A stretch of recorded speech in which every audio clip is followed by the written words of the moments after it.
Hey guys, so it's me, Amanda. Okay, so June favorites. Yes, I realize it's July and I'm so far behind, but like I stated in my other videos, I have been completely busy at work. So this is the first chance I've actually had time to sit down and do it, and I have a Google load of stuff. So I'm just gonna go ahead and get right into it.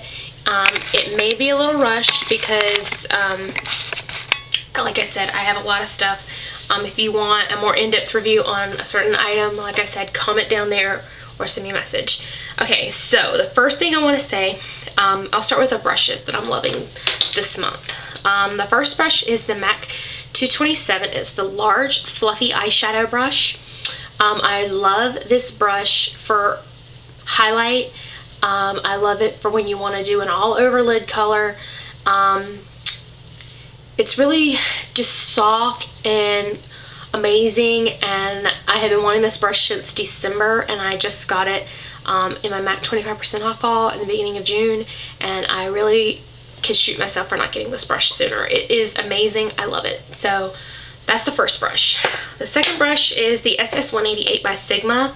Now, I do not own the MAC 188, so I don't have like a comparable to the MAC 188. I have heard from some people that it's very comparable.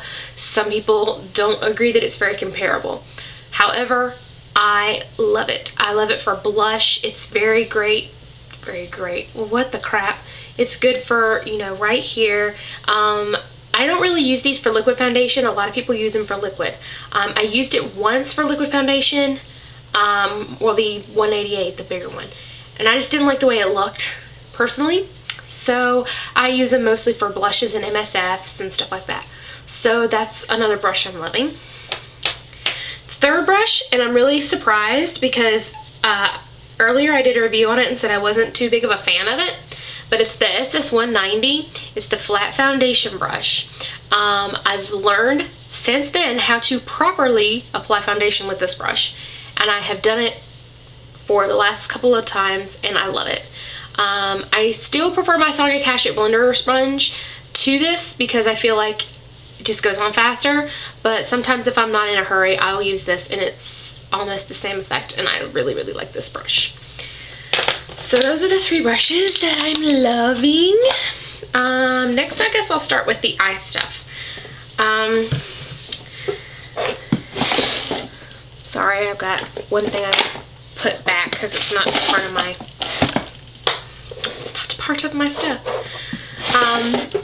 One thing I'm loving since I've got it has been Delf and Artifact Paintpot. Let me grab Artifact, I forgot it. So I'll just hold them up next to each other. Delf is this really pretty blue, and Artifact is this really pretty cranberry maroon color. These are great bases. Real quickly, I'll show you this because it's insane what Paintpots do to colors.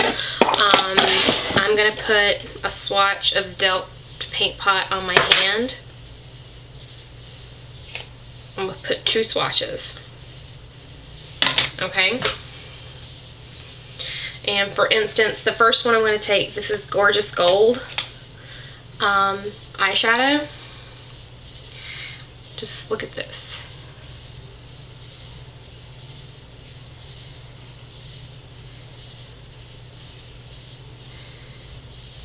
Okay, this is the paint pot by itself. This is Gorgeous Gold on top of the paint pot.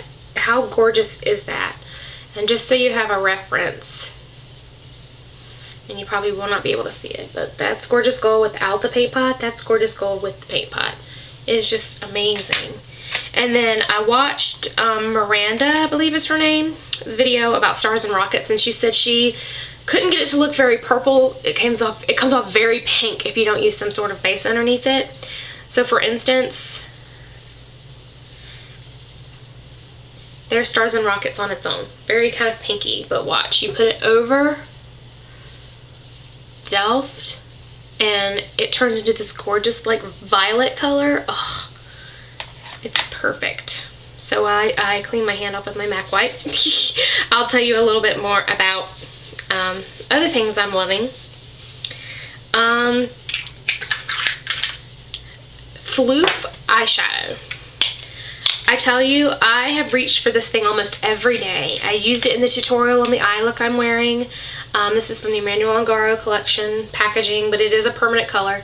It's just a really pretty highlight champagne color. There's the swatch. Love it to death. It's a very good color for all skin types. Another eyeshadow I'm loving. I got it in my MAC 25% off haul.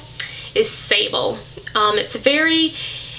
It looks very brown in the pan, but it does have a kind of a plum purple undertone. So it does come off very neutral when you put it on the eye.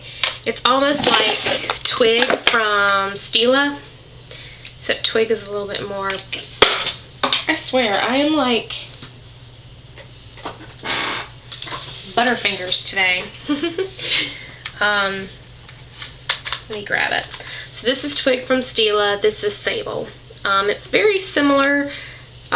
This one has a little bit more of a maroonish plum undertone, but they're really similar and I love them both. So anyway, another thing that I am loving, and forgive me for putting stuff up as I talk about it, it's a bad habit of mine.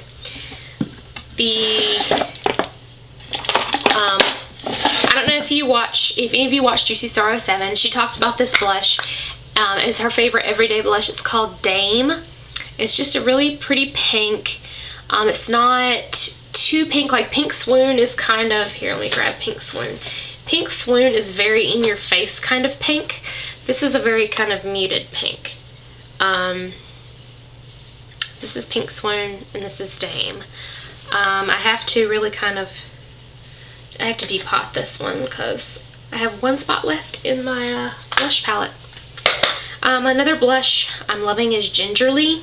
This is what I wear usually when I want like a more neutral blush look. It's very, very, very, very, very pretty. I love this blush. A lot of people love it. When I got it from the MAC artist, he was like, I love that blush. And there's kind of a swatch if you can see it. Doubt you can, but not for lack of trying. So I have 4 things left to talk about. And I hope I haven't gone over time. Let me check my time real quick. Okay, got about 8 minutes. So I have a little bit more time to talk about this. 2 lip products that I'm loving is Love Nectar Lip Gloss, or Lusterglass, excuse me, by MAC. It's very nude. I love nude lips. They're amazing to me. I love being able to play up my eyes better.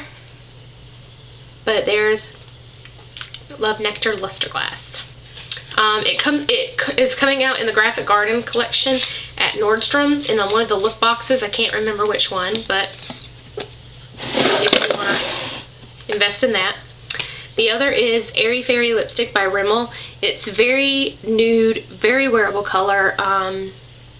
It's just a really, really pretty pink, nude pink color. And it has like a funny, like a taste to it. I can't really explain it. It's not a bad taste, but it has like a funny taste. The last, well, not the last, I have 2 things. The next thing is eyeliner, and I've kept it in the box so I could, I don't know why, but this is Orpheous eyeliner.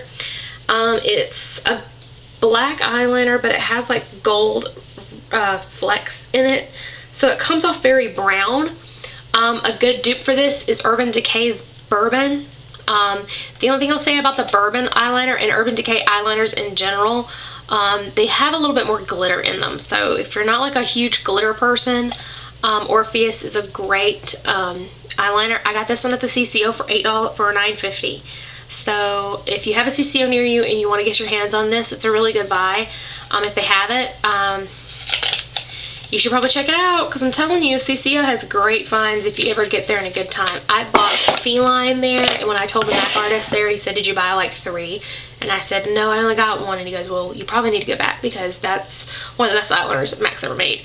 And I'm so glad that I bought it, because now I know the hype, and when it comes out again in the matte squared or D Square, whatever collection is coming up in the fall, I'm probably going to buy a backup. The last thing I'm going to talk about, let me just check real quick how much time I have left. I don't have that much time, I'm over 10 minutes. But anyway, it's the Naked Honey Light Yellow Perfume. The one that smells like honeysuckles. It's really, really good. I like it a lot. So I'm going to go ahead and end it, guys. Talk to you guys later. Don't forget to comment, rate, and subscribe. Like I said, if you want a more in-depth of anything, let me know. Bye.